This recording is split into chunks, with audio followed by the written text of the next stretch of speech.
Meus queridos irmãos, como nós estamos num culto com a participação da mocidade, na verdade é um culto no qual toda a igreja está adorando ao Senhor, mas a participação predominante é da mocidade.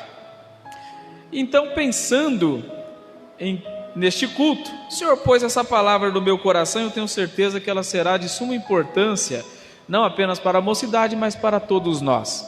O texto que nós acabamos de ler, ele é a continuidade do momento em que Deus levanta o profeta Samuel, indignado com a liderança do rei Saul, e diz aos profetas: até quando você vai ter dó de Saul, havendo eu o rejeitado? E Deus vai direcionando o profeta para ungir um substituto ao rei, o qual ele havia rejeitado e já não se agradava mais dele. Eu quero abrir um parênteses aqui já de início, que nós possamos estar sempre achando graça aos olhos do Senhor, que o Senhor possa sempre nos ver como alguém que está prestando um serviço relevante no seu reino, como alguém que ama a Deus e prioriza a Deus acima de todas as coisas, porque o mesmo Deus que chama, Ele também é o Deus que rejeita. E eu falo isso com todo temor e tremor. Deus, Ele chama a todos para a salvação. Deus vocaciona aqueles que Ele escolhe para um propósito em especial, mas o mesmo Deus que ama e deseja usar, Ele também tem critérios e rejeita aqueles que se comportam inadequadamente diante da sua presença. Eu vou dizer isso aqui com toda a certeza: Deus, Ele tem critérios, Deus, Ele é soberano, Deus tem a sua vontade, e nós devemos nos adequar a esta vontade, a esses critérios e à soberania de Deus. Pode ser que você esteja dizendo: mas eu sou neto de obreiro, eu sou filho de crente, eu tenho uma consanguinidade nobre na igreja. Mas independente disso, Deus rejeita aqueles que não agradam a Ele, não prestam serviço conforme a sua vontade. Você pode estar no melhor lugar do mundo, ter a melhor casa, mas se você não agradar a Deus, você está rejeitado. Você pode ter consanguinidade real, como Saul, que era o rei de Israel, o homem da maior patente da nação, mas se andar fora da vontade de Deus, você está rejeitado. Agora, você pode não ter nada disso, porém, se você estiver no centro da vontade de Deus, tenha certeza, Deus estará sempre contigo. Louvado seja o nome do Senhor. Deus então rejeita Saul e designa ao profeta para ir até a casa de Jessé, e ali escolher entre um de seus filhos alguém o qual o Senhor havia já escolhido e havia de sinalizar ao profeta quem era. A Bíblia nos diz que Samuel vai com todo o temor, afinal de contas Saul era muito iracundo e ele tinha alguns traços carnais de alguém que não andava na presença de Deus. Então ele vai com toda a cautela, como quem vai para sacrificar, e ali passam os filhos de Jessé diante de Samuel. Samuel olha a aparência, ele fica boquiaberto com os primeiros que passam, Eliabe, Abinadab, Samar, e ele fala: certamente está diante do Senhor o seu ungido. Mas Deus vai e diz ao profeta: não faça isso, Samuel, porque o homem vê o que está na aparência. Não atente para a aparência nem pelo tamanho da sua estatura. Eu não vejo a aparência, eu vejo o coração. E eu não escolhi nenhum desses. Passam 7 filhos de Jessé, e acabam-se os jovens. De repente Samuel, que foi direcionado por Deus, ele fala: ora, Deus não erra, falta alguém. Acabaram-se os jovens? Jessé disse: não, ainda falta o menor, ele está no campo, apacentando ovelhas. Samuel diz: vai chamá-lo, porque nós não nos assentaremos à mesa até que ele venha. Quando Davi chega, Samuel diz: é ele mesmo, Deus falou comigo, unge Davi como rei de Israel, porém não destituiu Saul. E aqui Deus começa a trabalhar primeiro em Davi. Isso aqui é muito sério, porque antes de Deus nos usar para trabalhar conosco e por nós, Ele começa a trabalhar em nós. E olha que interessante, Deus, Ele enche Davi com o Espírito Santo, se apodera de Davi, mas Ele mantém Davi ainda debaixo da tutela de Saul, e um detalhe, endemoniado. De quando em vez um espírito maligno pegava Saul e ele queria matar todo mundo, era como um espírito de Lampião, se tivesse na frente dele ele queria matar. E a Bíblia diz que Davi é ungido jovem, porém ele assume ao trono com 30 anos de idade. Portanto, entre 15 a 20 anos, Davi esperou o tempo de assumir a promessa da unção que ele recebeu ainda jovem. Deus estava trabalhando em Davi, saber lidar com um líder que estava distante da vontade de Deus, esperar o fator tempo, até que as promessas se cumpram. E depois a Bíblia nos diz que Deus começa a trabalhar por Davi.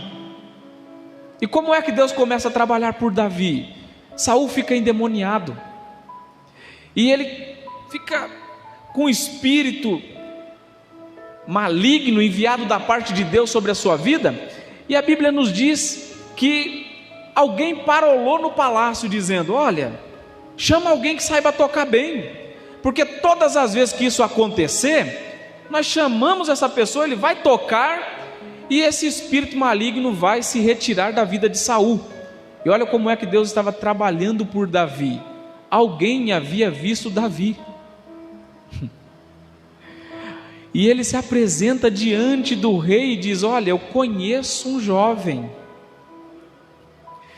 e ele é belemita. Aleluia. Davi era belemita, e nós também somos belemitas, amém? Pastor, mas a Igreja Evangélica Assembleia de Deus Ministério do Belém não é a igreja mais perfeita que tem na terra, e a gente vai defender essa ideia de ser belemita? Irmãos, eu defendo também a tese que a Igreja Assembleia de Deus do Belém não é perfeita, mas é aonde Deus tem trabalhado em nós e por nós. Aqui nós somos inseridos na comunhão com os salvos, e também, se não andarmos corretamente, somos desligados dessa comunhão. A igreja não é corredentora, mas ela é um braço de Deus para a salvação daqueles que creem no evangelho pregado aqui. A definição de igreja, ela é múltipla. Primeiro, biblicamente, Jesus chama a igreja de casa de oração. Não é a casa do louvorzão, não é a casa da pregação, não é a casa do movimento, não é a casa do show, mas é casa de oração, e nós não temos nenhuma autoridade para destituir esse nome. Se ela é chamada de casa de oração, é porque aqui tem que haver a oração. Você já orou hoje? Aqui hoje você falou com Deus? Porque preponderantemente, quando nós vamos numa hortifruti, o que nós temos que encontrar lá? Fruta. Quando nós vamos a uma pizzaria, está lá o nome pizzaria, é porque lá nós temos que encontrar pizza. Se nós vamos ao açougue, lá predominantemente tem que haver carne. E quando nós vamos à casa de oração, o que tem que haver aqui? Oração. E oração não é um monólogo, onde eu só falo, não. Oração é um diálogo.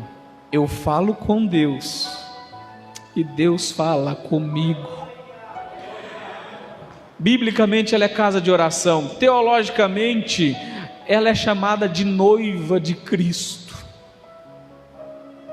Espiritualmente é o corpo de Cristo. Cada um aqui tem uma funcionalidade dentro deste corpo. Uns se movimentam mais rápido, são os pés. Outros têm uma visão mais ampla, são os olhos. Outros têm uma mentalidade mais ágil, ele está no senso do código da coordenação motora. Mas todos nós temos aqui uma funcionalidade, somos corpo de Cristo. Mas também operacionalmente a igreja é missionária, ela cumpre o ID, ela evangeliza, ela fala de Jesus, mas denominacionalmente nós somos a Igreja Evangélica Assembleia de Deus, Ministério do Belém. Estou falando isso porque a nossa geração que está chegando precisa conhecer mais a igreja na qual ele serve a Deus e ela serve a Deus. Nós somos uma igreja não perfeita, mas adoramos a um Deus que é perfeito e está no nosso meio. Nós já estamos ultrapassando as raias de 24 milhões de membros. Com certeza, onde está o homem, aí tem o erro, aí tem o problema. O ser humano é pecador, e ele peca porque é pecador. Ele não é perfeito, não é anjo. O povo de Israel, quando saiu do Egito, tinha em torno de 1 milhão de pessoas. Aquele povo cometeu assassinato, blasfêmia, idolatria. Nós estamos, meus amados irmãos, com praticamente 24 vezes mais pessoas do que o povo de Israel naquela congregação do deserto. Vamos ter problema no nosso meio, sim ou não? Com certeza sim, mas o Deus que operou lá maravilhosamente continua o mesmo, está no nosso meio, e Ele escolhe os fiéis, Ele fala, Ele opera, Ele cuida, Ele trabalha para aquele que nele espera, e nós adoramos ao Senhor por tudo isso. A Igreja Assembleia de Deus, ao meu ver, ela é a igreja mais perfeita que representa Cristo nessa terra. Aqui nós pregamos que Jesus foi batizado nas águas por João o Batista. Nós pregamos que nós temos que ser realmente uma congregação genuinamente cristã. Nós pregamos que foi em Jerusalém que começou o avivamento. Nós proclamamos que nós devemos fazer missões unidos para podermos ganhar o Brasil para Cristo, dizendo que Deus é amor.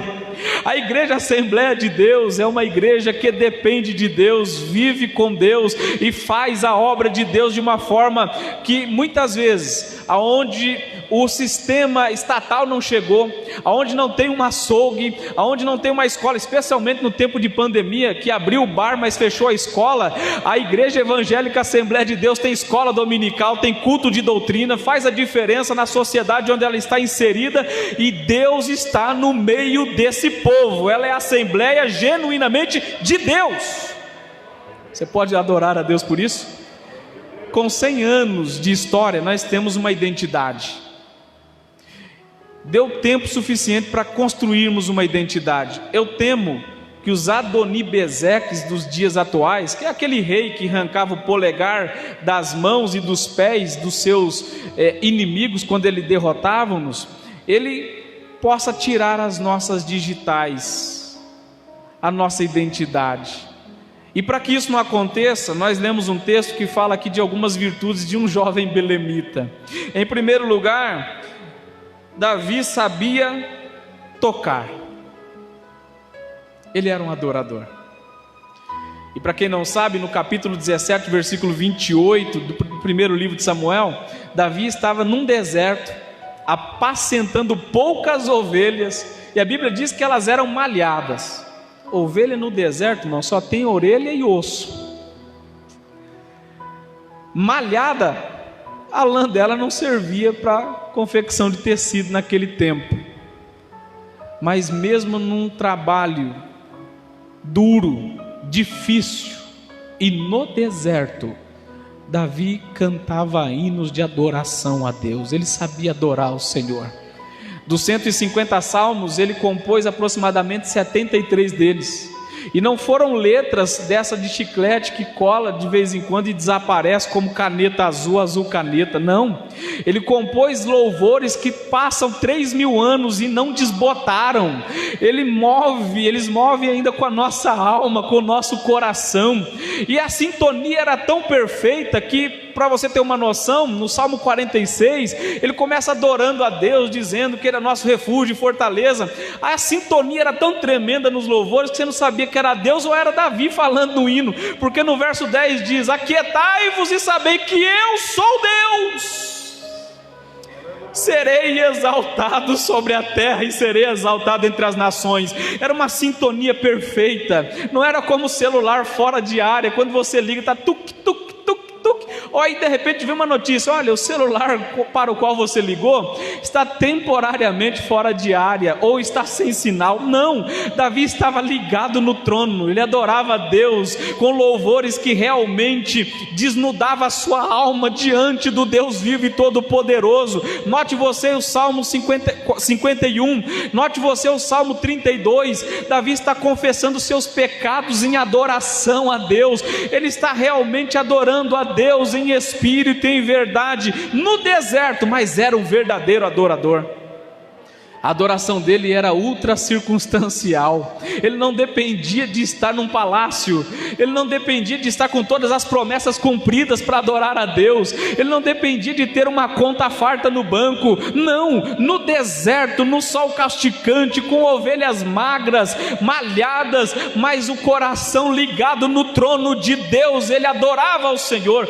Jovem, você que é belemita, abrace essa identidade, seja um verdadeiro adorador. Essa é uma das virtudes. Mas em segundo lugar, a Bíblia nos diz que além de saber tocar, ele era valente.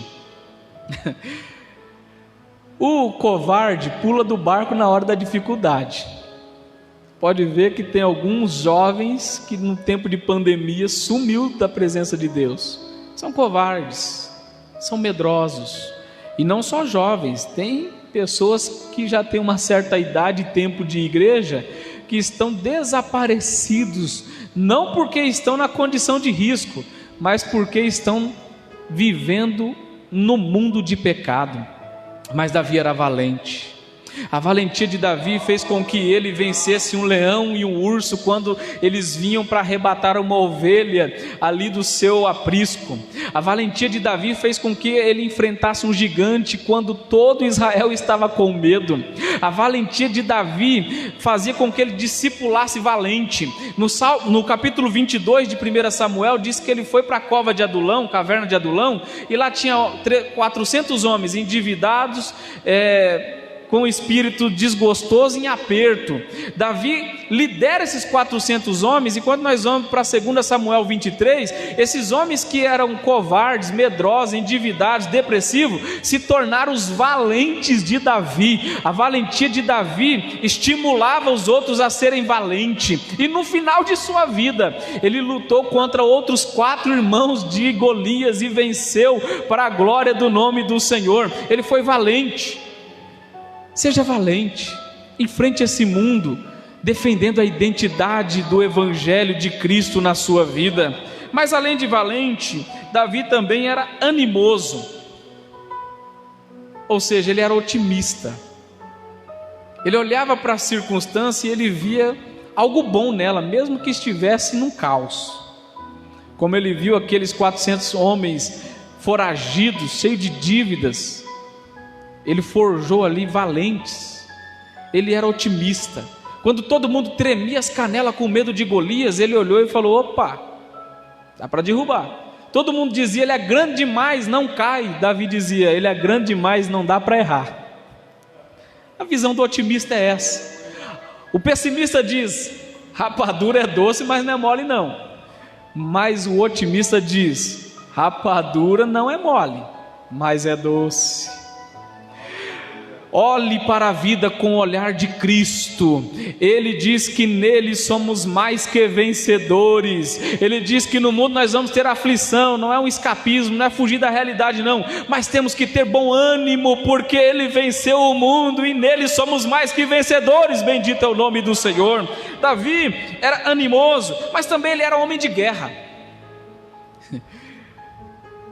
Diga para mim, se você pudesse pintar um quadro, como é que você retrataria o Evangelho ou a vida cristã? Alguns iam pintar o quadro como se fosse um jardim florido. Outros iam pintar uma redoma de vidro e ele lá dentro, bem protegido. Outros pintariam o quadro como se fosse um passeio no parque, só alegria. Mas Paulo pintou um quadro no capítulo 6 de Efésios de guerra. Revesti-vos, pois, de toda a armadura de Deus. Pedro diz: olha, vigiai e estejam sóbrios, porque o adversário, Satanás está bramando como um leão ao nosso derredor, procurando a quem ele possa tragar. Vida cristã é guerra, mas tem uma coisa: o general dos exércitos, o campeão de todas as batalhas, aquele que não perdeu nenhuma, ele está na nossa frente. Ele vai derrubando muralhas, abrindo caminhos, fazendo com que o povo do Senhor marche triunfalmente nesta terra. E nós que sejamos nesta noite influenciados por essa verdade, que possamos lutar as pelejas de Deus, batalhar as guerras de Deus, lutar como valentes do Senhor. Mas o texto continua dizendo que, além de homem de guerra, ele era sisudo em palavras. Isto é, ele era comedido. O que ele falava, ele sustentava. Ele era alguém que era sim, sim, não, não. Ele não tinha palavrão em seus lábios, tinha louvores. Ele era exemplo dos fiéis nas palavras, como Paulo aconselha Timóteo no capítulo 4, versículo 12 de 1 Timóteo. Ele era exemplo nas palavras, mas além de ser um homem sisudo em palavras, um jovem sisudo em palavras, ele era de gentil presença. Ele era uma pessoa que todo mundo se sentia feliz quando ele chegava. Ele era uma pessoa que, quando chegava, dava prazer das pessoas em estar ao lado dele. Cuidado, gente, com pessoas tóxicas, que só se aproximam de você para reclamar da vida. São sanguessugas emocionais, críticas, pessimismo, palavras de derrota, pessoas que são realmente sanguessugas emocionais, pessoas tóxicas. Se acerque de pessoas que sejam agradáveis, que ao seu lado, mesmo que não concorde com o que você diz, mas sabe como falar na hora certa, do jeito certo. Cuidado com os amigos de Jó, que mesmo sem saber o processo pelo qual você está passando, sempre tem crítica e acusações. Cuidado com pessoas tóxicas. Cuidado com aqueles que dizem que são seu amigo, mas não são. Cuidado com aquele que sempre vem com leve trás, mesmo que fala dos outros para você, fala de você para os outros. Davi era alguém que, quando chegava, ele era de uma presença gentil. Todos se sentiam bem quando ele estava ao seu lado. Eu estava, certa vez, para entrar na unidade de segurança máxima de Mirandópolis, para pregar ali, e eu fiquei até assim curioso pelo diálogo entre os funcionários, que tem um funcionário, sabe, com aquelas gaiolas, ali todo mundo conversa e tal. E eu estava acessando ali a um raio para pregar o evangelho, e 2 funcionários estavam dizendo: rapaz, aqui perto do Rio Feio soltaram onças, eu não vou pescar mais não. Aí o outro disse assim: rapaz, eu vou. Aí um amigo dele disse: olha, cuidado, rapaz, onça pega e come a pessoa se tiver com fome. Ele falou: não, eu corro. Aí o amigo dele disse assim: olha, onça, dependendo, a onça, ela corre quase igual um carro, você não consegue correr mais do que uma onça não. Ele disse: então eu pulo na água.